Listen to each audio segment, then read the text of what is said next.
They thought it was just another hearing. Routine questions, predictable answers. Cameras barely turned their lenses. Until one woman, quiet, composed, asked to read something into the record. She opened a worn folder. No theatrics, no anger. Just one sentence. 9 words. The moment she spoke them aloud, the room froze. Not a cough, not a whisper. Chairs stiffened, eyes dropped. Even the air felt different. It was the kind of silence history remembers, not because it was loud, but because it couldn't be ignored. This is a dramatized account inspired by real events, real policies, and real pain. The documents may be fictional, but the emotions are not. What you're about to witness may not have happened in this exact way, but for many, it might as well have. Because sometimes truth doesn't need permission to be felt. It just needs someone brave enough to say it out loud. The light in her office was soft by then, the kind that made papers look older than they were. Most of the building had quieted into its usual evening hush. You could still hear the echo of someone closing a file cabinet 3 doors down, but otherwise the world outside the window had turned to gray. Alexandria stayed behind, as she often did, not because she had to, but because there were always things left unsaid in the daylight hours. She was halfway through a reply to a teacher in El Paso, someone who'd written about their students being afraid to walk home, when she noticed it. A manila envelope, no markings, no seal, sitting neatly on her desk like it had always been there. At first she thought Mel had dropped it off, a budget update maybe, or a late memo. But something about it felt intentional. Not urgent, not dramatic, just deliberate. Mel walked in a few seconds later, paused and asked quietly, "Where did that come from?" Alexandria shook her head. "It wasn't here earlier." Mel's expression tightened. "Don't open it yet." But it was already in her hands. There was no tape, no clasp, just an open invitation, waiting. Inside were 4 pages. The first few were printed emails. No names, no titles, just lines of language that didn't sound like language at all. More like instructions that had forgotten people were involved. Reclassify terminology. Avoid using detention in press materials. Maintain visual separation of children from adult migrants where possible. Narrative, unaccompanied by choice. The words didn't hit like headlines. They hit like echoes, familiar because she had heard them before in testimonies, in sanitized reports, in the quiet shame of families who had stopped writing letters. But the 3rd page was different. There was only one sentence, typed in bold. Separation is effective deterrence. Keep it painful. She didn't speak, just held the page, eyes scanning the weight between the lines. It was the kind of sentence that didn't shout. It whispered, because it didn't need volume to wound. Mel stepped closer, but didn't say anything either. Then came the last page, handwritten, shaky. The kind of writing someone uses when they're not sure if they'll ever get another chance to say what they mean. You don't know me, but I knew them. I saw what this became. This memo didn't go to the press. It went to a folder. Maybe now it goes to the people. No name, no return address. Just the faint impression of a fingerprint in the margin, like someone had held the paper too tightly before letting it go. Alexandria folded the pages back carefully. She didn't rush, didn't react, just breathed in the silence of the moment as if her office had become something else for a brief second. Less a workplace, more a witness. She placed the envelope to the side, not back in the center, but near the edge, as if to say, this isn't over. This has only just arrived, because sometimes the most dangerous truths don't arrive screaming. They arrive quiet, unannounced, and they wait, patiently, for someone willing to listen. They didn't raise their voices. They didn't need to. The weight of the envelope still sat in the center of the table, and somehow it had already said too much. The office felt different after dark. Quieter, yes, but also more honest. During the day, everything moved fast. Emails, hearings, headlines. But at night, things had space to linger. Questions didn't disappear behind agendas. They stayed in the room. Alexandria sat with her hands folded in her lap, listening. Mel stood nearby, arms crossed, her concern unspoken but not invisible. Louis leaned against the bookshelf, his fingers tapping the edge of a folder he wasn't reading. No one wanted to be the first to draw a line. Not yet. Mel finally spoke, her voice careful. If it's real, it's devastating. But if it's not, it could undo everything you've built. They'll question your judgment. They'll say it was reckless. Luis added gently, even if the words reflect a pattern, they'll focus on the paper, on the fact that we can't verify it, that no one will put a name to it. Alexandria nodded. She'd already thought about all of that. Every angle, every risk. That wasn't the part that unsettled her. What stayed with her, what had stayed since the first moment she saw it, was how ordinary it looked. 4 sheets of paper, no header, no seal, no dramatic flair, and yet buried inside a sentence so cold it had made her stomach turn without raising its voice. Separation is effective deterrence. Keep it painful. It was the clarity of it that disturbed her. Not rage, not confusion, just certainty. She looked down again at the handwritten note. The ink had smudged slightly at the end, like the person had written it with trembling hands. It wasn't a confession, it was a handoff, and now it was hers to hold. I understand what we're risking, she said quietly, but maybe the greater risk is pretending we didn't see it. Mel exhaled slowly. You don't have to carry this. It's not your responsibility alone. I know, Alexandria replied, but it reached me. That means something. She didn't say it for attention. There was no performance in her voice, just the quiet realization that some truths don't come to the loudest people. They come to the ones who are still listening when others have moved on. Luis asked the question they were all holding. So what do we do? She looked at the papers once more, then set them aside, not to forget, but to give them space. We take our time. We check everything we can. But if it holds, even without names, even without seals, then we let the country decide what it means. Mel leaned forward, unsure. And if they say it's fake? Alexandria gave a faint smile, not of certainty, but of clarity. Then let them. But at least they'll have to say it out loud. And sometimes saying it out loud is where the unraveling begins. No one spoke after that. They didn't need to. Outside the window, the Capitol stood still in the distance, bathed in soft light. Inside, a decision had not yet been made. But something had shifted, because silence isn't always fear. Sometimes it's the last breath before choosing to speak. The folder hadn't moved, but it felt heavier now.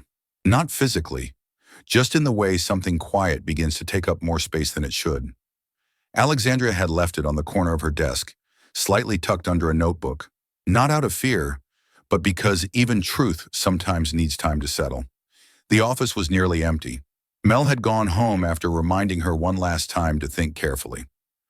Luis had offered to stay, but she'd asked for quiet, not because she didn't want input, but because she needed stillness to hear her own thoughts again, without all the voices of caution echoing back.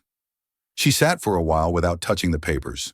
No emails, no scrolling, just the slow rhythm of a room unwinding at the end of a long day. Eventually, she reached for her phone and typed in a number she hadn't used in over a year. The man who answered sounded like he hadn't expected her call. Been a long time, he said simply. Yes, she replied. But I remembered you don't forget things. He had been a reporter once, not one of the flashy ones who chased noise, but the kind who sat through hearings most others skipped, who filed stories with facts that didn't shout but lingered. His last piece was about a detention center, quiet abuse, routine separation, missing records. It never aired, not fully, and then his byline just disappeared. I have something, she said. No one else knows yet. There was a pause on the line, not out of reluctance but recognition. You want me to verify? No, she said. I want you to tell me if it sounds like something you've seen before. He agreed without hesitation. She didn't offer context, he didn't ask. They understood each other in the way people sometimes do when they've watched the same kind of silence play out in different rooms. After the call, she printed a clean copy of the sentence. Just one line, the one that wouldn't leave her. Separation is effective deterrence. Keep it painful. She placed it in her binder, between 2 pages of budget notes. No one would notice it there, not yet. The next hearing was in 2 days, just a routine session on resource oversight, not headline material, but that's what made it the right place. No fanfare, no spectacle, just 5 minutes on the record. One of the few places where words are supposed to matter exactly as they are said. She didn't tell communications, didn't loop in media strategy. There was no strategy here, not really, just a quiet knowing that when something is handed to you without a name, without a request, without even a trace, sometimes that's not a warning. It's a test, and what you do next becomes the answer. She closed the binder, placed it in her bag, and turned off the desk lamp. The office dipped into shadow. Only the hallway lights spilled in now, stretching across the floor like a path already drawn. She didn't feel bold. She didn't feel certain, but she felt clear. Truth doesn't always ask for permission. Sometimes it just waits patiently for someone willing to carry it forward. And that quietly was her plan. He wasn't meant to be remembered. People like him usually aren't. He came in after hours when the noise had settled and the fluorescent lights took on that dull hum that made everything feel colder. His badge didn't open high security doors. His name was never printed in reports. He pushed a cart, carried a mop, and knew which floors creaked before they were replaced. They called it a temporary holding facility, but to him it always looked like a warehouse that had given up pretending. Concrete floors, chain-link partitions, mylar blankets that crinkled like foil, and rows of children too quiet for their age. He never meant to linger. He was taught not to. The job was simple. Clean what's visible, ignore what isn't. But some nights made that impossible. He remembered one girl in particular, maybe 6 years old. She had big eyes and a stillness about her, not the kind that comes from calm, but the kind that settles in when there's nothing left to ask. She sat cross-legged on the floor, huddled in a corner behind the fencing. She wasn't crying. She wasn't sleeping either, just drawing, on a napkin, with the corner of a dull pencil someone must have dropped. He slowed as he swept past, not enough to call attention, just enough to notice the lines. A stick figure with long hair, a house with one window, a sun in the corner. Next to it, a red flower smudged from the pressure of her hand. When he asked what she was drawing, she didn't look up. She just whispered softly in Spanish, "Dile a mamá que todavía estoy aquí." Tell Mama I'm still here. He didn't know how to answer. He still doesn't. In the following nights, he began to see more. Paper towel sketches tucked beneath mats, bottle caps arranged like family circles, crumpled tissues with letters no one would ever deliver. He never wrote anything down. That wasn't his place. He was the one who made things disappear. But the memories didn't vanish like trash. They stayed with him, quietly, persistently, long after he left the job. Years passed. Administrations changed. Headlines moved on. But one night, with the news playing in the background and a copy of his last paycheck unopened on the table, he sat down and wrote a letter. Not to the press, not to the agency, to her. He didn't explain why. Maybe because she had looked the country in the eye when others looked away. Maybe because she had asked the questions he'd been afraid to form. Maybe because some truths need a witness, even if that witness has no name. The letter arrived with no return address, just a simple note folded with care. I was the janitor. I cleaned where they were kept. I remember their silence. One little girl drew her mother's face on a napkin and gave it to me like it was the only thing she had. I threw it away because I was told to, but I never forgot. Her voice is still in my ear. She said, "Tell Mama I'm still here." I never did. I should have done more. Alexandria didn't file the letter. She placed it beside the folder on her desk. Some truths come typed in memos. Others come handwritten, with the weight of what was never said. And sometimes the ones who stayed quiet the longest are the ones we remember most. There are stories that don't vanish. They just wait in quieter places. Alexandria had once tried to bring it forward, not with outrage, but with care.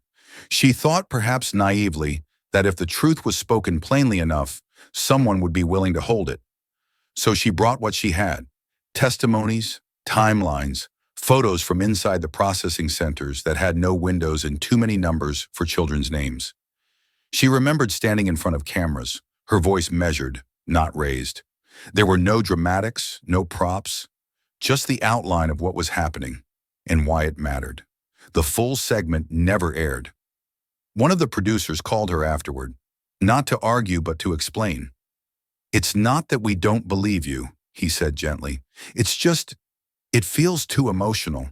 And our audience, well, you know how they are with stories like this." She did know, or at least she was starting to.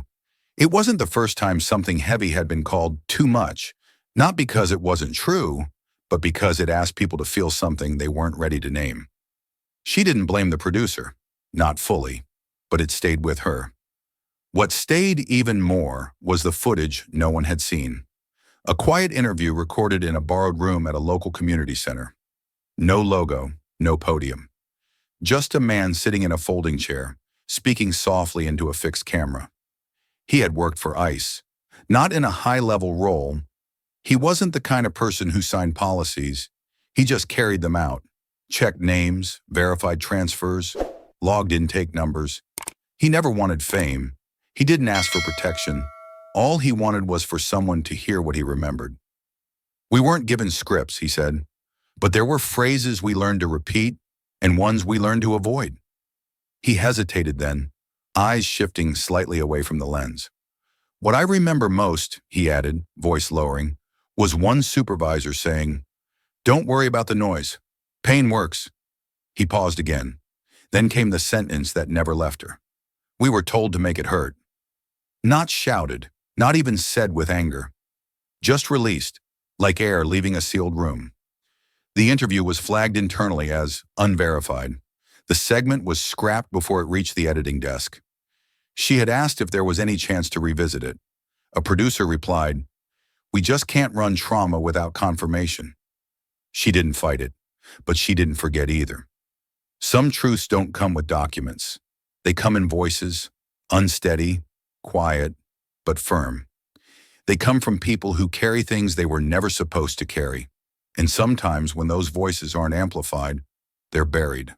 But buried doesn't mean gone. So when she unfolded the page inside that envelope and saw the line again, "Separation is effective deterrence. Keep it painful." It didn't shock her. It didn't surprise her. It echoed, because she had heard it before. Not in a speech, not in a headline, but in a room no one aired, from a man no one quoted, on a night no one remembered, except her. And now what had once been buried was back in her hands, not louder, just heavier, and ready perhaps to be heard. The sun in El Paso always seemed a little heavier, not just in heat, but in memory. Alexandria had been there before, years earlier when the news was still circling the crisis like a storm too distant to touch. That time, cameras had followed. The footage had been clipped, recirculated, debated. But what she remembered most wasn't what aired. It was the quiet corners, those in-between moments, when mothers pressed photos into her hands, when translators didn't need to explain the meaning in a grieving father's eyes. This visit was different. No press, no microphone, just a return. The building where Esperanza had been held no longer operated under that name. The signage had changed, the protocols, maybe even the personnel. But the silence hadn't moved. It hung there, as if the walls still remembered her. Esperanza, 6 years old, taken into custody with her older cousin, fell ill, passed away before any relative was notified. The story had surfaced briefly, half reported, barely confirmed, then disappeared beneath the weight of another headline. No cause of death officially listed, no full name released, just a first name and a silence that settled over the space where a childhood should have continued. Alexandria didn't know the family personally, but some losses find their way to you through others. Whispers passed from hand to hand until someone chooses to hold them out loud. The community center where she stopped was modest. Sun-faded walls, worn chairs, and a table in the back lined with candles and photos. Not many people were there that day. Just a few elders, a handful of volunteers, and a woman, older, quiet, wearing a shawl embroidered with tiny red birds. The woman didn't introduce herself, but she seemed to be waiting. When Alexandria approached, she didn't speak right away. Instead, she opened her palm and held out a small woven bracelet, faded purple and pink, with a tiny green bead at the center.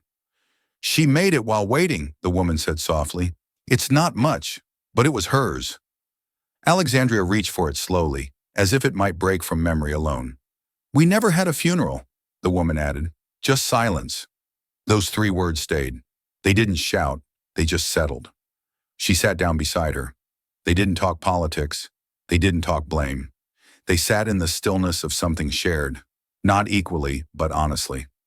Later, as she stepped outside, Alexandria held the bracelet in her palm, feeling the rough threads press lightly into her skin.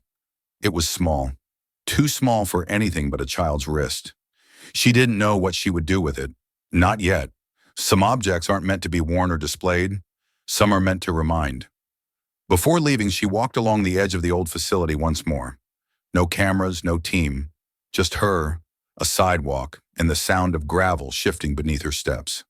She paused near the corner where families once waited for updates they rarely received. The sun was softer now, low enough to stretch shadows. She looked down at the bracelet again, then said, barely above a whisper, she'll have her truth, even if it's late. Not because it would undo what happened, not because justice always arrives in time, but because acknowledgement, even delayed, is still a form of dignity. And for a little girl named Esperanza, whose name meant hope, that dignity was no longer negotiable. It was owed, quietly, fully, and soon, finally, publicly. The title was forgettable by design. Oversight on Migrant Resource Allocation. It sounded like a spreadsheet discussion, a line-item check-in. Not a hearing where pain would be named. Not a place where silence might break. Just another meeting on the Hill, tucked into a packed week of subcommittees, floor votes, and background briefings no one really remembered. Alexandria took her seat without ceremony. Her name card was already in place. The water glass half full, the microphone blinking quietly in front of her. The room was cool, even overly so, the kind of air that reminded you how far removed this space was from the places being discussed. There were no maps on the walls, no faces, just policy. A few chairs down, a former DHS official cleared his throat, adjusting his tie and flipping through his printed statement. Another shuffled papers, glanced briefly at the reporters in the back row, and then settled into a posture that suggested routine. They had done this before. Multiple administrations, multiple versions of the same conversation. Trump wasn't present. He never confirmed attendance, but his shadow stretched across the table anyway, through the voices of those who once served under him and now sat under oath, prepared to account for decisions no one had wanted to sign, but too many had enforced. No one looked toward Alexandria as she reached for her bag. She moved slowly, deliberately, not to draw attention, but to move without rush. The binder was there, tucked behind her notes and printed legislation. She slid it forward without sound, resting it gently on her lap as the chair called the session to order. Opening remarks were as expected. Measured concern, references to fiscal responsibility, mentions of border efficiency and agency morale. There were nods toward humanitarian standards, couched in terms like operational sustainability. Everything carefully worded, evenly delivered. Even the tension had been scripted. But beneath the table, her fingers brushed the edge of the folder. Still there. Still waiting. She didn't look at it. Not yet. There was a rhythm to hearings like this. 5-minute rounds. A dance between question and redirection. Some members used their time to posture, others to deflect. The public version of accountability often looked more like avoidance, dressed in formal tone. She listened, quietly. No notes, just eyes focused and still. No one had asked her anything yet. No one seemed to notice the way she wasn't flipping through documents or rereading talking points. Her stillness made her nearly invisible in the noise of procedural ritual, and she didn't mind. Sometimes being overlooked gave you room to prepare.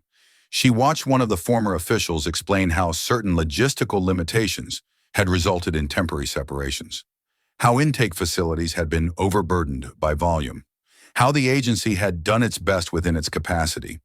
He smiled faintly at the end of his answer, as if exhaustion excused the design. Alexandria didn't smile back. Instead, she leaned forward slightly and unzipped her binder. Just enough to find the envelope. She didn't open it, didn't touch the papers, just let her fingers rest on the sealed fold. This hearing wasn't meant to hold what she carried. But some rooms don't need to be ready. They just need someone willing to speak when it's time. And the time was coming. Quietly, steadily, beneath the surface of everything that looked routine. There's a rhythm to questioning in a hearing room, but Alexandria rarely followed it the way others did. Some approached their 5 minutes like a press conference, rattling off talking points for the cameras, fishing for sound bites. Others treated it like a chess match, testing legal semantics and trying to trip up witnesses with clever phrasing. But for her, it was more like shaping a space, not to trap, but to reveal. She asked her questions slowly, not out of hesitation, but precision. Were children ever used as deterrents? There was a brief pause. The official she addressed blinked, then glanced sideways toward counsel before offering a safe response. We were implementing federal policy under existing constraints. She didn't respond. Not yet. Just moved gently to the next one, like placing another plank on the stage. Was emotional distress ever considered a useful tool for discouragement? A few heads turned, a soft rustle of discomfort. One staffer in the back scribbled something. She could tell by the angle of his arm he wasn't taking notes. He was flagging it for review. The official shifted in his chair. We cannot speak to the intent behind every enforcement decision, he replied, a phrase polished from prior practice. Across the aisle, someone let out a faint chuckle. Not cruel, just dismissive. One of those small public laughs that says, "There she goes again." Another member leaned toward a colleague and whispered something under his breath. She didn't hear it, but she didn't need to. She could read the tone in the glance that followed. They thought it was performance. They always did. But she wasn't there to impress anyone in the room. Her eyes moved from the witness table to the people seated behind them, the staffers, the aides, the young interns watching from the corners. They weren't laughing, they were listening. Were there ever internal communications discussing how fear might influence future migration patterns? She continued. This time no one answered immediately. She let the question settle, and then without shifting her tone, she asked, "Do you believe prolonged uncertainty can break a child's sense of self?" The air changed, just slightly, not dramatically, but enough. Someone 2 rows back cleared their throat. The reporters had begun to look up from their laptops. One of the officials leaned in toward the microphone, choosing his words carefully. "Our priority was always to enforce the law safely and effectively," he said. "It was never to inflict harm." Alexandria gave a small nod, not in agreement, but in acknowledgement. And then, in the same even voice, she asked, "Did anyone say it out loud?" There was no answer. Not then. The room didn't erupt. No gavel slammed. There were no raised voices or walkouts. But something had shifted, not on the record, but beneath it. She looked down briefly at her binder. The envelope was still there, unopened. But now the questions had prepared the space around it, like arranging kindling before a single match. No one realized what she was doing. They still thought she was reaching too far, saying too much, letting emotion blur the line between fact and accusation. She'd been called dramatic before. She would be again. But that never bothered her, because she knew the drama was never in her voice. It was in what the policies had already done. She was only bringing the light, and the stage was almost ready. There's always a moment right before speaking when everything slows. Not visibly, just beneath the surface. Time doesn't stop, but something in the air sharpens. You feel the eyes, the waiting, the assumptions. Alexandria knew that feeling well. She adjusted the microphone in front of her, just slightly, not for sound, but for steadiness. Around her, the hearing continued on its usual rails. Prescripted replies, polite interruptions, the occasional performance of accountability that never quite touched consequence. It was the kind of room that got used to not feeling anything too deeply, but today she was done with restraint. "I'd like to use my full 5 minutes, she said, calm and clear. A few heads turned. It wasn't uncommon, but the way she said it, measured and grounded, signaled something different. No inflection, no buildup, just intent. She reached down and pulled the folder from her binder, laying it carefully on the desk in front of her. Her fingers brushed the edge, not nervously but purposefully, as if setting something down that had been carried too long. She didn't rush. She didn't scan the room to gauge reactions. She looked straight ahead, then slightly down, letting the silence hold its place a moment longer. "Let the record reflect," she said softly. "This is not performance. This is evidence." There it was, plain and unadorned. But her voice carried not because it was loud, but because it asked something of the room, to listen differently. She unfolded the first page. Her hands were steady. On the paper, the text was stark, emails stripped of emotion but full of quiet harm. Avoid media presence during transfers. Consolidate language. Relocation preferred over removal. Highlight guardianship failures in public framing. She paused between lines, not for effect, but for weight. Each sentence, each instruction, read like a distancing, a calculated erosion of names, of stories, of children. No one interrupted, not yet, but a few bodies shifted. A pen stopped moving. A cough was swallowed before it escaped. She turned to the next page, continuing in the same even voice. Target narrative. Voluntary surrender. Remove direct mention of physical separation in summaries. The room didn't react, but something beneath it did. It wasn't anger or debate. It was thinner than that. Discomfort, beginning to take shape. And then she reached the third page, the one with the sentence. She read it without looking up. Separation is effective deterrence. Keep it painful. She let the words settle. No commentary, no elaboration. The stillness was different now. No one shifted, no one whispered. Just the quiet that comes when something undeniable is placed between people who were taught to look away. She looked up. "I won't ask for a reaction," she said gently. "I don't expect defense. But I do believe the American public deserves to know that this line existed. Not as fiction, not as rhetoric, but as something that lived in the hands of decision makers." The 5-minute timer beeped faintly. She nodded once, then folded the papers slowly and placed them back into the folder. No one moved to stop her. No one called for order. Because in that moment, there was nothing to order. The room wasn't chaotic. It was simply quiet. The kind of quiet that doesn't come from peace, but from recognition. And she let it stand. Because sometimes 5 minutes is all it takes.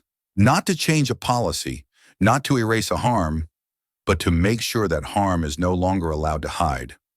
The paper felt heavier in her hands than its weight could explain, not because of the ink or the font, but because of what it represented, a kind of harm that had been passed around quietly, professionally, behind the walls of long titles and well-lit offices. Alexandria unfolded the first page slowly, smoothing the crease down with her palm. Her voice didn't rise when she began. She wasn't trying to shock anyone. There was no need. The sentence would do that on its own. She read evenly, eyes still on the page. Inflicting uncertainty may enhance submission rates. A few seconds passed before anyone responded. There was no outburst, no gasp, just a tightening in the room, a small movement, barely visible, from a Republican member seated 2 chairs down. He furrowed his brow but said nothing. It was a strange sentence, polished on the surface, clinical in tone, but with something cold curled beneath it. Inflicting uncertainty, not resolving confusion, not addressing complexity, but using it intentionally as a tool. Alexandria let the silence follow for a moment. She didn't rush to the next quote. She let the line breathe, even if it unsettled the room.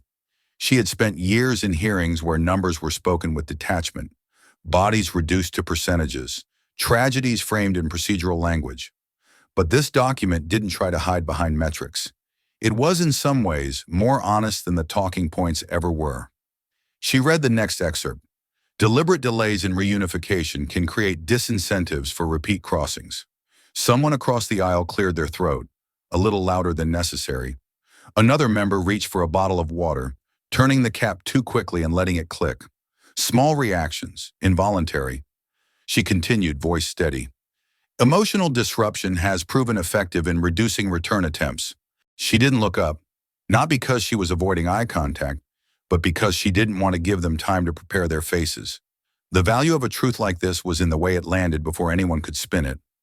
One member shifted in his seat, eyes fixed on the table in front of him. Another scribbled something in the margin of his notepad. None of them spoke. No one interrupted. She paused then, not for emphasis but to breathe. These weren't notes from an outside group or anonymous complaints. These were internal communications, staff to staff. Policy strategists speaking with clarity, not cruelty. That was the part that stayed with her, how easily people had learned to speak about fear like it was a useful material, a lever to pull. Alexandria looked up finally, not to confront, but to meet the room where it was. I don't bring this into the record to accuse individuals sitting here today, she said gently. I bring it because it was written, and because it shaped the lives of children who never got the chance to testify. She let her words rest. One lawmaker finally spoke, barely audible. Where did that quote come from? She looked at him, not with judgment, but with quiet clarity. From inside, she replied, not outside the system, from within it. And then she turned back to the paper, to the next line waiting to be spoken. Not for drama, not for attention, but because it had waited long enough in silence. Because sometimes the most dangerous sentences are the ones that arrive dressed in calm language, hidden in plain sight, waiting for someone to read them slowly enough for the meaning to finally be felt. She could feel the shift before she said a word. The first pages had unsettled the room, but they hadn't stopped it. There were still glances being exchanged, notes scribbled at the margins, the occasional attempt to reinterpret what was clearly written. It was discomfort, yes, but the kind people still thought they could explain away. Alexandria had seen it before. The reflex to minimize, the instinct to manage emotion back into something more procedural, more palatable. And that's why she had waited. That's why she hadn't begun with this page. Because some truths require stillness to be heard. And stillness only arrives after every defense has tired itself out. She lifted the final sheet from the folder, the one she had kept tucked just beneath the others. The paper was the same size, the same weight, but this one felt colder in her hand. She unfolded it quietly, letting the motion speak for itself. Then she read it, without framing or explanation. Separation is effective deterrence. Keep it painful. She didn't look up. She didn't need to. The room stopped. It didn't react, at least not in the way that hearings usually do.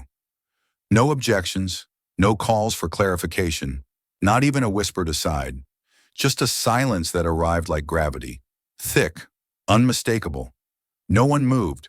A pen, half raised, stayed in midair. A page that had just begun to turn was left hanging between fingers.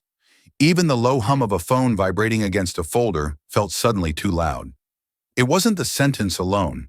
It was the fact that someone, somewhere, had written it down.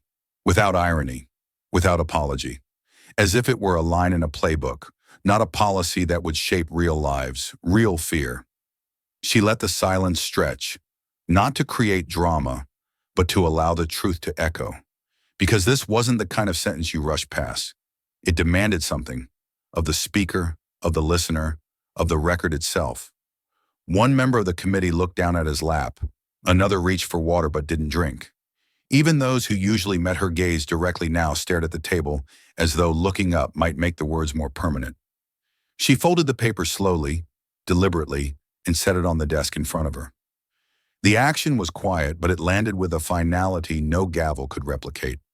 When she finally spoke again, her voice was softer, but it carried farther than before. I don't know who typed it. I don't know which office first approved it. I only know that it existed and that it was allowed to live long enough to be used. Still, no one replied. Somewhere in the back, a reporter lifted their phone, slowly, recording now not just the words, but the silence that followed them. She didn't ask for reactions, didn't demand outrage. That wasn't her role. Her role was to speak what others had buried, to name what the system had folded into footnotes. And in that moment, she had done it. Not through volume, not through spectacle, just through the simple act of reading something out loud that had been whispered behind closed doors. Sometimes the room doesn't need to erupt to be changed. Sometimes all it takes is one sentence that cannot be unheard. And this was that sentence. She didn't raise her voice. There was no need. The sentence had already done what it came to do. It hung in the air like unfinished music, unresolved, unforgettable. Alexandria remained still, her hands folding the final page with care, not ceremony. The silence around her didn't crack, it deepened. And in that stillness, she didn't fill the space with outrage. She chose clarity instead. Her gaze lifted, not to the officials at the table, not to the members shifting uncomfortably in their chairs, but straight ahead, into the lens waiting at the far end of the room. It wasn't dramatic, it was direct. Like everything else she had done that morning, it was intentional. This was never about border security, she said softly. It was about designing fear. Nothing followed. She didn't elaborate. She didn't need to. The cameras caught the moment, but not in the way they were used to. No finger pointing, no soundbite engineered to trend. Just a quiet sentence delivered without apology. A sentence meant to be remembered, not for its volume, but for the stillness it left behind. A staffer behind her exhaled. One of the committee members shifted as if to speak, then stopped. Across the room, a legal aide scribbled something in the margins of a notepad, though their pen paused halfway through the line. The chair offered no closing remarks. No one asked for the floor. Time had not yet expired, but there was nowhere else to go, and so she gathered her notes with the same calm she had arrived with. No rush, no final glance around the room. The folder went back into her binder. The microphone went silent, and she stood. By the time she walked out of the chamber, the hearing had already moved on. The next speaker was called. The rhythm resumed, the system continuing to hum as if nothing had happened. But something had. Back in the hallway, her team walked beside her quietly. They didn't ask questions. They didn't offer praise. They simply moved with her, the way people do when they know something important has passed, even if the world hasn't caught up to it yet. Halfway to her office, her phone buzzed. Then again. Then again. Someone had clipped the moment, the words, the stillness, the look into the camera. They were already circulating, shared, reshared, passed from inbox to inbox like a message that didn't need translation. By the time she sat back down at her desk, the clip had been posted in 4 languages. Not because she had shouted, not because she had accused, but because she had named something others had worked so hard to leave unnamed.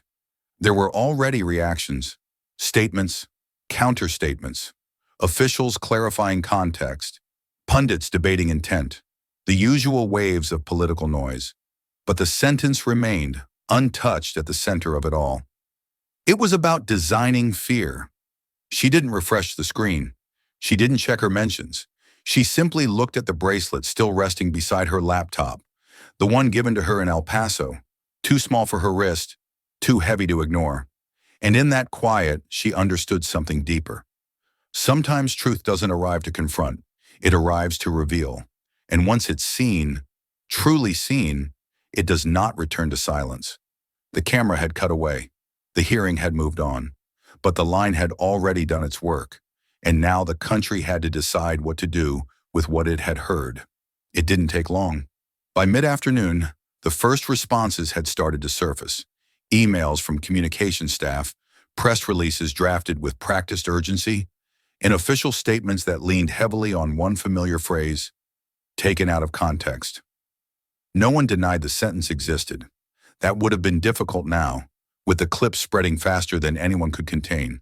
But they questioned everything around it, its tone, its timing, its intention. They asked why the page wasn't time-stamped, why it hadn't gone through official channels, why it had landed in her hands and not theirs. One former DHS official called into a radio show to say he had never seen such a phrase in any official guidance. When pressed, he added that if it had existed, it certainly wasn't reflective of the agency's values. Another, speaking off record, insisted it sounded like early draft language that would have been filtered out. But the words were there, on the page, on camera, spoken aloud without embellishment. Fox News, never far behind, opened its evening segment with the question they knew would carry. Did AOC stage the moment? A host leaned into the camera and suggested that selective outrage and carefully orchestrated drama had become her signature. A guest nodded in agreement, calling it performance politics at its most dangerous.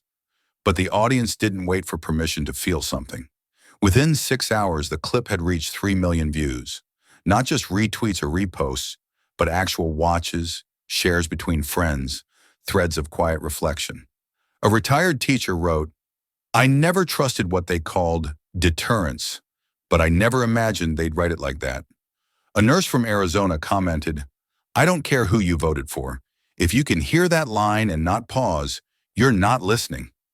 Even people who usually scrolled past politics found themselves lingering. It wasn't the style of the delivery, it was the plainness of the sentence.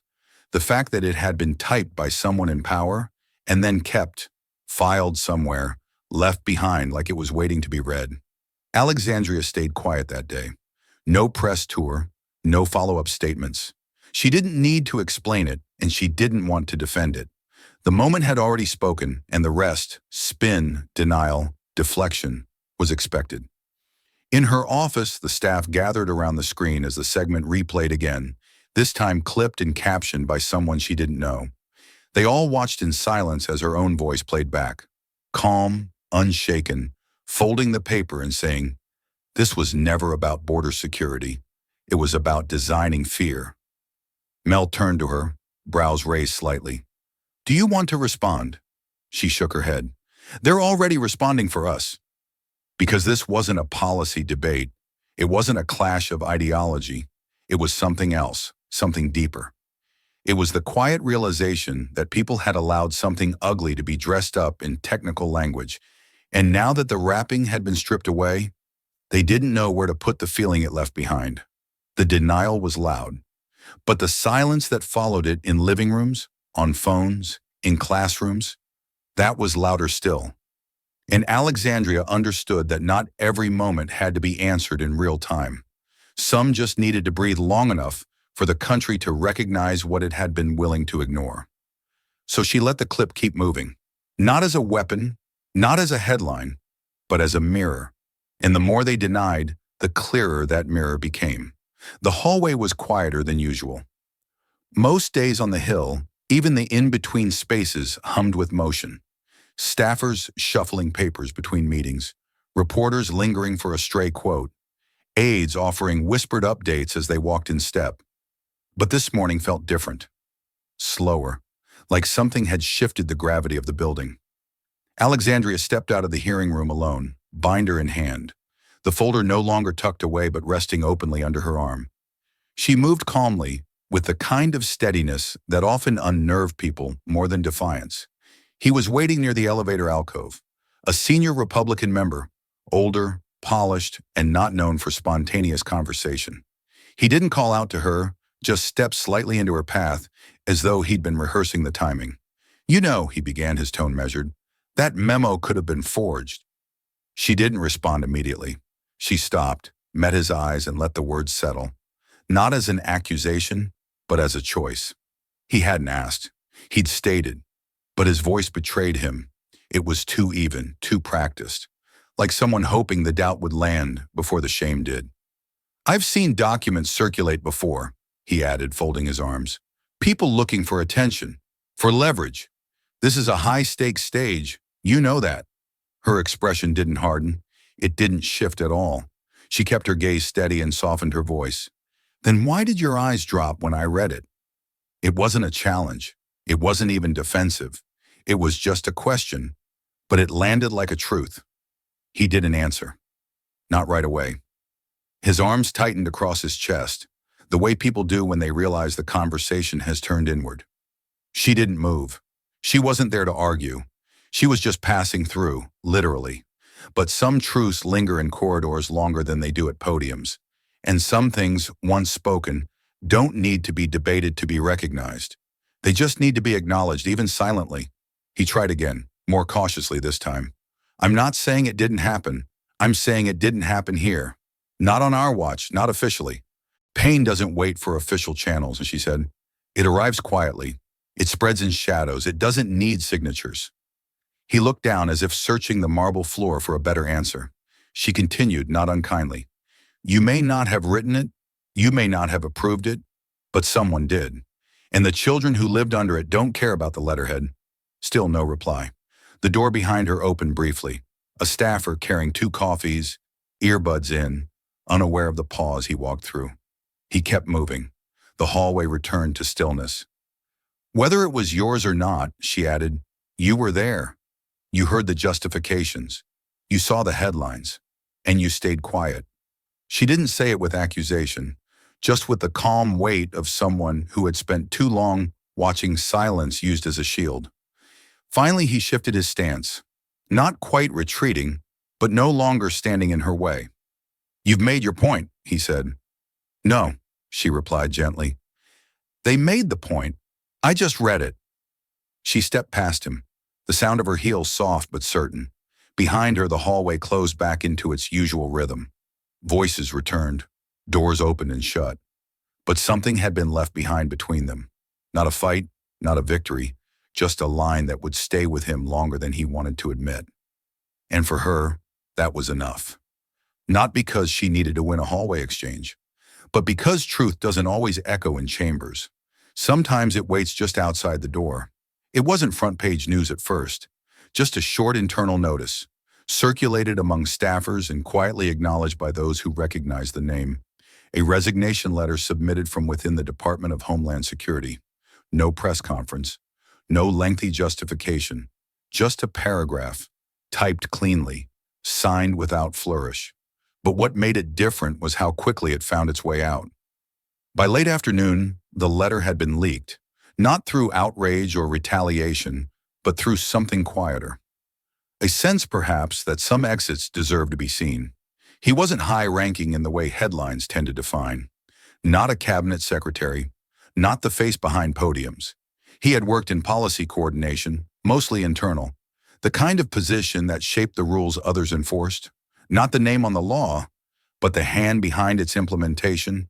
He had served through both transition years, watched as priorities shifted, as language hardened, as systems built for administration became systems built for deterrence.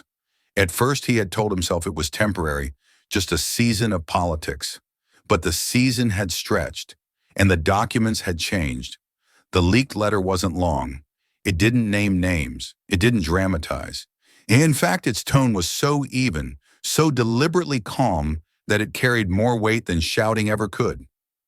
For some time, it read, I believe that quiet service was the best way to maintain integrity inside a structure I could not fully support.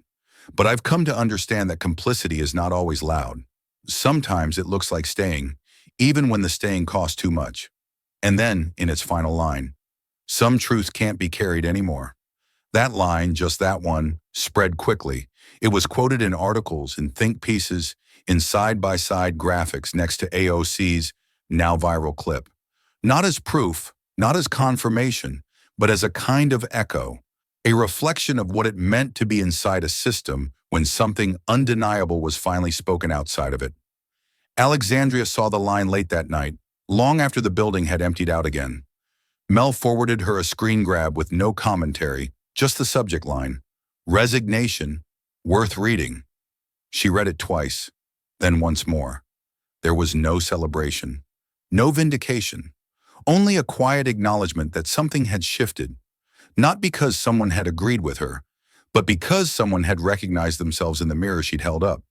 She remembered something the janitor had written weeks before, in that handwritten note no one ever expected to see. I should have done more. And now another voice, not from the margins but from the machinery, was saying something very similar. The difference was timing. This man had walked away while the system still stood. It didn't fix what had been done. It didn't erase the children's names or the policies passed in boardrooms far from where the harm landed. But it mattered, because resignation, when it comes from conscience, isn't just retreat. It's a refusal, a quiet line drawn. By morning, commentators were already debating whether the letter was genuine, whether the timing was coordinated, whether it was part of a broader political play. But for those paying closer attention, it wasn't about politics at all. It was about weight, and about what happens when someone decides they can no longer carry what they once stayed silent for. Alexandria didn't respond publicly. She didn't need to. Some truths don't need amplification. They just need to be laid down, gently finally, by the people who've held them too long. The clip found its way into homes in ways no policy paper ever could. Not through press releases or press conferences, but in the quiet scroll of a phone at the end of a workday, on kitchen counters, in living rooms, at the edges of dinner tables where politics was often avoided, not because it wasn't felt, but because it felt too far away. But this time, something felt different. In a small town in Indiana, a father and daughter were washing dishes after dinner when the video auto-played on the television behind them. Neither of them had clicked it. It just began, like so many clips do. Mid-sentence, no warning. The father, a mechanic who had voted red every election since Reagan, glanced up with the expectation of disagreement. His daughter, home from her first year at college, watched silently. They didn't often talk politics. It had a way of souring things. But as Alexandria's voice played, measured, steady, and strangely quiet, they both paused. It wasn't the delivery that caught him. It was the sentence. The one read without drama, folded back into silence. Separation is effective deterrence. Keep it painful. The father didn't say anything for a while, just leaned slightly against the counter, drying his hands on a dish towel that had worn thin with time. Then, without turning his head, he muttered, "I didn't vote for her." His daughter looked over, unsure of where this was going. "But that woman told the damn truth." He didn't elaborate, just walked back to the table, sat down with the quiet of someone sorting through something he hadn't planned to carry that night. Across the country, in a rent-controlled apartment in Queens, a retired school teacher watched the same clip 3 times in a row. Her hands trembled a little as she paused and rewound, just to hear the way Alexandria had said the line. Not angrily, not with flourish, just clearly. She'd taught public school for 38 years, watched children from every background learn to spell their own names, watched some forget how to smile by 4th grade. She had seen what silence did to small bodies, what confusion did to trust. When the sentence ended, she pressed pause and sat still. For a moment, the room felt smaller. The television screen went dim. She reached for a tissue, then another. "I didn't think they'd ever say it out loud," she whispered to herself. "Not like that." Elsewhere, Wisconsin, Texas, Pennsylvania, the conversations began in quiet sentences. Not shouted, not argued, just dropped softly between bites of dinner or the fading clink of silverware. "Did you hear that line? Is that real?" She read it, on the record. "It's real now." Some denied, some dismissed, but even those who disagreed with her politics paused, if only for a second, because the words had landed, not as rhetoric, but as residue. In a home in Tucson, a teenage boy showed the clip to his grandfather, a veteran who had grown weary of the news. They sat together without speaking until the video ended. The boy waited for a response. The old man shook his head and said, "I served to stop that kind of thinking, not to see it turned into federal language." The boy didn't know what to say, but he remembered that sentence, and he'd remember his grandfather saying it. Back in Alexandria's office, no one was tracking views. They weren't counting metrics. The team didn't gather around laptops waiting for headlines. They knew the moment had already left their hands. It had moved into kitchens and text messages, into nursing homes and barbershops. It had become part of what people passed along, not for politics, but because they couldn't unhear it. Sometimes change doesn't start with law. Sometimes it starts at the dinner table, when someone who never wanted to listen realizes they finally did. And in that quiet shift, something opens. Not loudly, not all at once, but enough. It began without anyone planning it.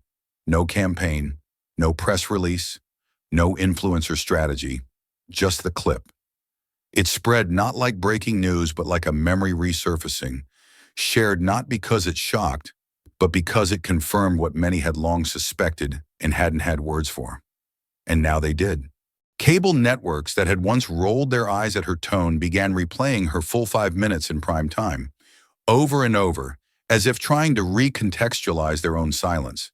The Chiron didn't scream scandal. It read simply, "The AOC clip that won't go quiet." Even Fox News, after several hours of dancing around it, gave in to the numbers. The clip had racked up more than 15 million views in under 24 hours. Commentators argued over her tone, but the substance for once was not denied outright. Not this time. Some anchors tried to reframe it, saying her words were calculated, crafted for virality. But their discomfort only made the truth she read out loud feel more undeniable. In the streets, it looked different. A high school art teacher in Chicago printed out her sentence, "This is not performance, this is evidence," and taped it to the classroom wall. By third period, students had copied it onto their notebooks without being asked. In Oakland, someone spray painted on a boarded-up bus stop, "Truth isn't radical, it's overdue." It wasn't signed, but the lines started showing up everywhere. Posters with that same phrase were pasted on alley walls, classroom doors, bodega windows. Not professionally made, just printed on office paper, torn at the edges, the kind of protest that doesn't yell, but also refuses to whisper.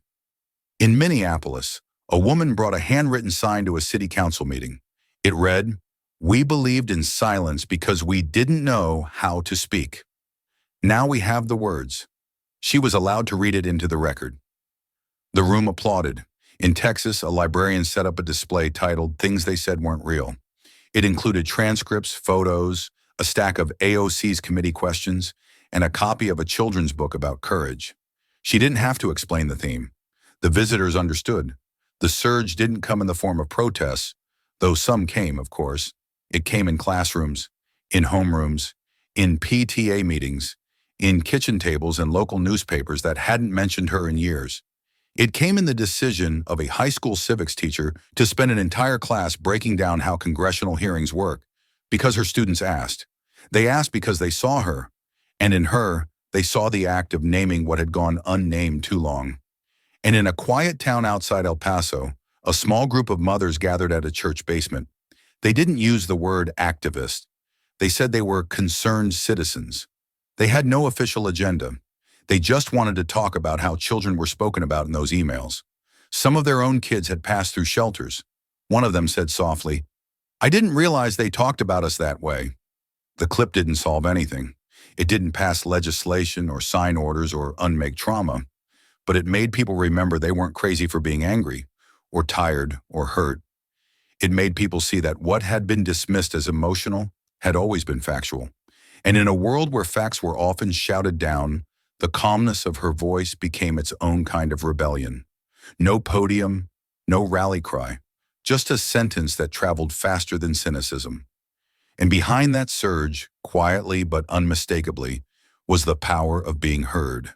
There was no press conference, no sweeping statement, just a quiet live stream from her kitchen late at night. No makeup, no lighting crew, just Alexandria, unfiltered, present. Behind her, a kettle hummed softly on the stove, grounding the moment in the ordinary. She looked straight into the camera, not seeking attention, but clarity. Her voice was calm, even gentle. "I didn't need applause. I needed acknowledgement." Then she ended the stream. No theatrics, no follow-up. 3 minutes. That's all. But in those 3 minutes, she didn't deliver a speech. She left behind a pause. And that pause became the loudest sound in the country. By morning, the headlines weren't sensational. They simply recorded the absence of rebuttal. She didn't fight for the mic. She let the moment speak. Some called it political restraint, but to many it felt like something rarer. Honesty without defense. A stillness that didn't ask to be noticed, but couldn't be ignored. People didn't just replay her testimony. They started revisiting why it had to be said at all, what had been buried beneath silence for so long. Teachers brought her words into their classrooms. A trauma counselor referenced her in an article on institutional gaslighting. In a small church in North Carolina, a candlelight vigil had no sermon, just one phrase projected on the wall. "Keep it painful." A sentence from an internal memo had escaped the confines of paper. Now it echoed across kitchen conversations, school hallways, and passing glances between strangers. When people talked about it, they didn't talk politics. They talked silence. Not the absence of sound, but the absence of acknowledgement. Not peace, but a practiced numbness labeled as normal. Somewhere a mother wrote, "I stayed quiet when they took my son for 3 days without explanation. That silence haunts me more than anything." A veteran called into a late-night radio show. "I've been silent for decades." That memo, It made me realize how long I've carried other people's silence as my own burden. A group of college students launched the Index of Silence. Not a protest, not a movement, just a record of what got left out, of what was never said. And AOC, she didn't celebrate. She turned down interviews, skipped the late-night circuit. A few critics still rolled their eyes, called her overly dramatic. But this time, those voices didn't land the same. Something had shifted. The country wasn't debating whether her words were true. It was quietly wondering, why did it take so long for someone to finally say them? In that moment, the woman once dismissed as too loud had become the quietest person in the room and the one most deeply heard. Not because she shouted, but because when the room fell silent, she didn't rush to fill it. She let silence carry its own weight. And in doing so, she reminded the country, silence is never neutral. It always takes a side. And maybe now, we're ready to choose ours again. She walked through the marble halls for the first time, shoes too new, breath held too long. The oath still lingered on her tongue. A young Latina congresswoman, not yet 30, carrying history in a canvas bag slung over her shoulder. Her name wasn't yet known across the country, but in her district, she was already more than a name. She was a reply. Back home, her mother had whispered through tears, "Your grandfather left with nothing but a prayer. You walked back in with paper." And it was that paper, folded carefully, then laminated by hand, that she now placed into the top drawer of her office desk. A copy of the memo AOC had once read aloud, voice unwavering, while the room tried not to flinch. The words weren't abstract to her. They never had been. She didn't bring it to weaponize it. She brought it because it told the truth, even if it was ugly, especially because it was ugly. On her first day in session, as reporters leaned in to ask about policies and party lines, she answered instead with this: "This is not a weapon, it's a mirror."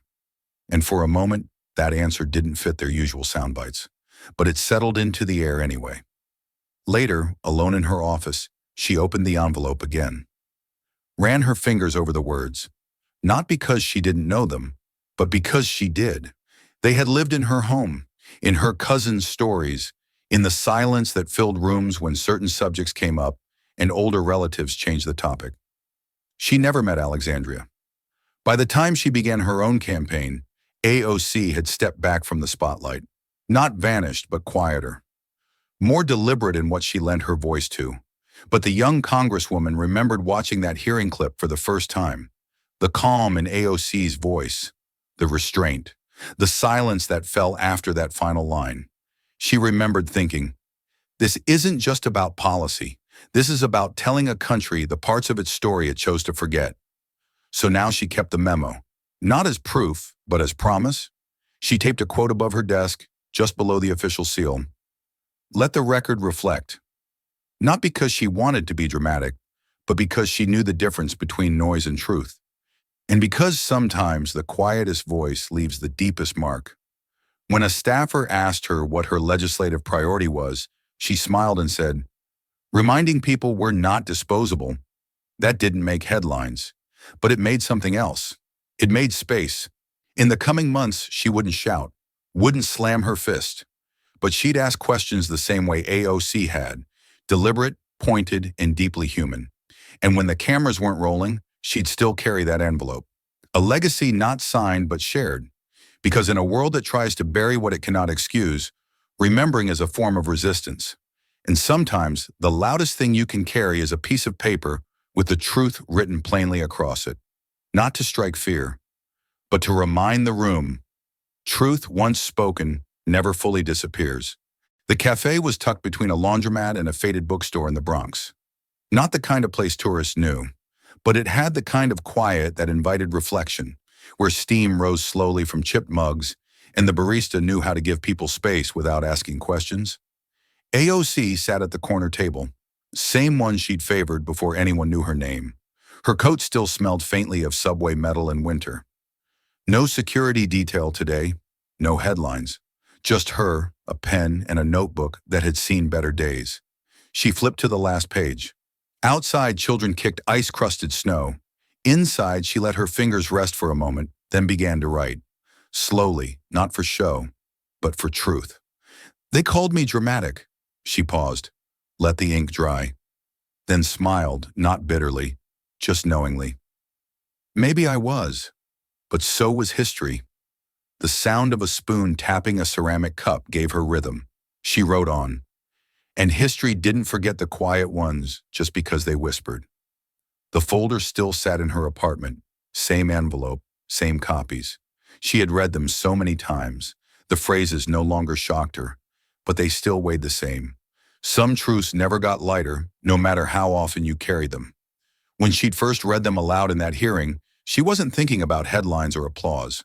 She was thinking of the girl in Texas who hadn't seen her parents in weeks, of the boy in court with no lawyer, of the grandmother who folded a note into a child's jacket in case the journey went wrong. She had thought of their names, and so she spoke them without saying them. In the months after, people had asked her if it was hard, if it hurt, if she regretted not being more strategic. But she never regretted telling the truth plainly. In the journal, her next sentence curled softly. I didn't write the cruelty. I just refused to ignore it. The cafe door opened and closed with the wind. A man in a delivery uniform nodded at her. She nodded back. Nothing grand, just the kind of silent recognition built between people who had kept going. She looked around at the walls. The same chipped paint, same humming fridge, same stool wobbling in the corner. And yet everything had shifted.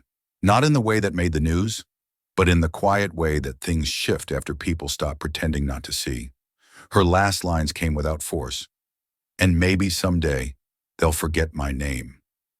But somewhere, someone will remember the girl who read the folder and didn't look away. She closed the notebook gently, like sealing a time capsule, took one last sip of her lukewarm coffee, let herself exhale, not out of fatigue, but release. Some legacies weren't built with microphones. Some were written in the margins, in journals, in the space between fear and fact. She didn't need to be remembered as a firebrand or a headline. She just hoped the story, the real one, kept breathing. And then she stood, tucked the notebook into her bag, and stepped back into the Bronx winter, where history was still unfolding, one quiet page at a time. There was no music, no soaring score or slow zoom, just the end of a video, stillness, silence, and a single line on screen. They built fear into the law. She built courage into the record. For a moment the screen lingered, long enough for the words to land, long enough for someone watching on a train, in a kitchen, or behind a desk to pause, maybe even to breathe differently. The video itself had been shared millions of times, not because it was flashy, not because it went viral by accident, but because something in it felt honest, stripped down, irrefutable. People had argued about the policy, the politics, the optics, but they couldn't argue with the calmness in her voice or the steadiness in her hand when she turned each page of that folder. One teacher in Nevada played the clip to her 10th grade civics class. No lecture followed, just silence. Then a student whispered, "She didn't even shout." Another viewer, a retired Marine in North Carolina, replayed that final line twice. He didn't say much, just stared at the screen for a while, his coffee going cold beside him. And across the country at a small public library in El Paso, someone printed the quote and taped it to the reference desk. That's how it happened. Not in headlines, but in hallway conversations, in clipped-out printouts, in a whisper here, a nod there. The camera had cut away just after she spoke, but the weight of her final sentence didn't need a spotlight. It carried itself. Outside the Capitol, weeks later, a plaque appeared. Small, unannounced, just bronze, fixed to a brick wall where a young congressional aide used to wait for her before hearings. It read, "Truth isn't applause, it's endurance." No one claimed credit for putting it there, but people noticed. And over time, visitors began to stop, to take photos. Some traced their fingers over the words as if grounding themselves in something lasting. AOC never mentioned it publicly, never posted or pointed, but she saw it once, on her way to a community forum. She didn't stop long, just smiled briefly, then kept walking, because the point had never been to be quoted. It had been to name what others tried to bury, to hold it up, not to shame, but to shift. Years down the line, the phrase found its way into unexpected places. A mural at a middle school in the Bronx, a footnote in a legal brief, a graduation speech from a student who once slept in a shelter. Not because it was catchy, but because it lingered. Because sometimes a single line isn't just remembered, it's carried. And long after the screens dim and the hashtags fade, it's what stays behind that tells the real story. The parts no algorithm can track. The parts that live in the pause between outrage and action. So as the final frame of the video faded to black, the line remained, in the quiet, in the memory, a sentence, yes, but also a promise. This story reminds us that lasting change often begins not with noise, but with clarity. AOC didn't need to shout. She simply refused to look away.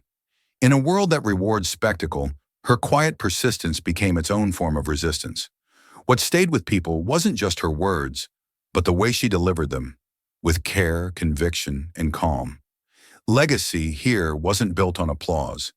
It was built on truth that endured beyond the room, beyond the moment. What's a truth you once heard quietly, but never forgot? If this story touched you, don't let it stop here. Like, share, and subscribe to Alexandria Rising Stories, where every voice matters and every story echoes far beyond the screen. This story is a fictionalized and dramatized narrative created for educational, inspirational, and storytelling purposes. While it may be inspired by real public events, people, or societal issues, it includes imagined dialogue, reconstructed scenes, and character interpretations meant to highlight broader themes of justice, dignity, and resilience. Any resemblance to actual events or individuals beyond public knowledge is purely coincidental. We do not intend to defame, mislead, or harm, but to invite reflection and meaningful conversation. Thank you for watching Alexandria Rising Stories.